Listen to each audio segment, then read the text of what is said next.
everyone, this is Big Entertainment and we are back again, and here now we have another video for you, and this will be a first look and review of the first trailer for Dune Part 2. Now there might be spoilers for Dune Part 1 within this video, so just beware, and you can check out my review of that first installment within the channel, and I'll leave some links within the description.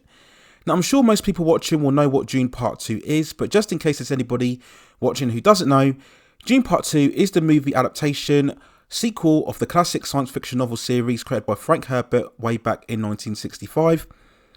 The story is set within a far advanced futuristic era, within the planet Arrakis, which is a desert environment that contains the precious substance known as the spice, which is key to interstellar travel and also advanced genetic lifespan.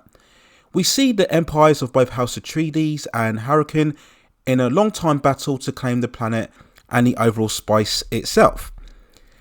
The main antagonist is Paul Atredies, who we see in the first movie come into contact with the spice and also have visions of his destiny in the future. He comes into contact with the native people called the Fremen, who believe him to be the Messiah that will deliver them to overall freedom. And the first movie ended with the beginning of that arc, where we see Paul joining the Fremen, walking off to begin his journey of destiny.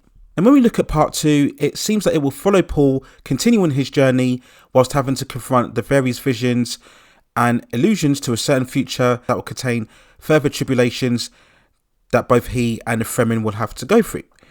Now overall, as a trailer, I think this was lively enough. I think they've gone to a certain effort to try and sell this sequel as much more of a blockbuster action spectacle, because that's something that the first film wasn't, despite all of the certainly epic scope and visuals that we saw without that film, that very much moved at a very muted and slow pace. And I think that was in keeping with the fact that Dune is not really a typical blockbuster franchise as say with Star Wars. It's very much of that era of far more conceptual, intelligent thematic science fiction. And many have pointed out that Dune is a project that is very difficult to put on a big screen and introduce to mainstream audiences. So I don't blame Warner Brothers for trying to make this a much more action orientated story.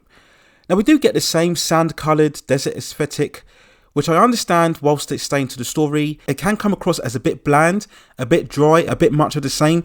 This was a big complaint that I had of the first film, as I think Denis Villeneuve really immersed himself in the environment and the world building in terms of a visual outlook, but he didn't really integrate much strength in terms of characterization.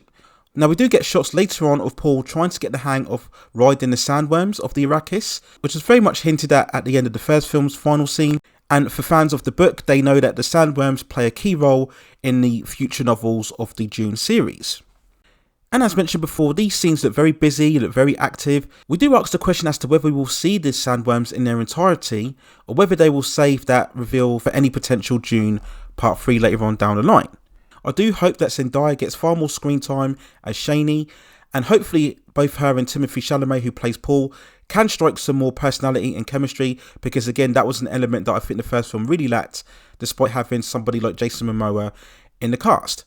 Now, as well as the other cast members from the first film returning, from the likes of Rebecca Ferguson as Paul's mother, Javier Bardem, one of the main leaders of the Fremen, and Josh Brolin, who trained Paul in the first film, we will also get some new additions. We will see Austin Butler, who got Oscar nominated for his role as Elvis, playing Baron Harkonnen's younger nephew. Florence Pugh will be the Emperor's daughter. And the casting that I've been looking forward to the most is Christopher Walken, who plays the Emperor Shaddam IV, who really is the character that is the main catalyst of the whole entire Dune story. He is the individual who wants to harness the power of the splice, and he designated both House Atreides and Walken to go out and search for it. And I'm really hoping that Christopher Walken gets a chance to impose his presence, as he really could be a great villainous influence throughout this film. And I think overall that would be something that would make this movie far more compelling.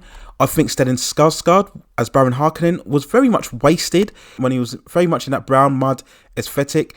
He was in it in the beginning, as we saw him battling off against Paul's father, played by Oscar Isaac. But after that, he kind of disappears away from the story. Now again, they're probably following the books, I do understand. But I just hope that Christopher Walken gets the chance to really give us that big personality that I think will help drive this movie forward. Now we did have further shots of Paul standing in front of huge crowds, and I think these are again future visions like what we saw in the first film, which for me was one of the best sequences of that movie, where we saw Paul having visions certainly of predictions that he will become a great leader within the war, standing over massive crowds and the dead carcasses as he's conquered all of the main planets. So again, we'll get further hints of that within this sequel, and I'm sure fans who have read the books will know exactly where this is heading. Now, whilst I haven't read the books, I did see the David Lynch movie from 1984, which very much stuck closely to the source material, and that went far further than what Dune Part 1 did. At the end of that story, Paul is very much proclaims the Messiah of the people, and we see the rain falling down on the planets. And this was again another criticism of the first film, that it didn't really go further enough in terms of the book. When the first film ends, it's basically not even at the halfway point of the original story. So again, what I'm looking for is a far more pacier, far more urgent narrative that's got a lot more momentum in it. Because again, I just felt that the first film dragged in places. Now we get the same droning noises and wailing music, something that was overblown in the first film's trailer, and again it was overused here. So I just hope Denis Villeneuve tones that down a little bit, and again I hope we get a variation in terms of the aesthetic.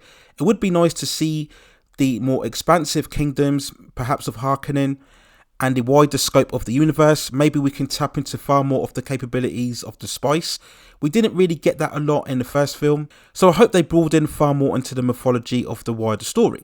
So overall, I think this was quite a decent trailer. The visuals, of course, look very good.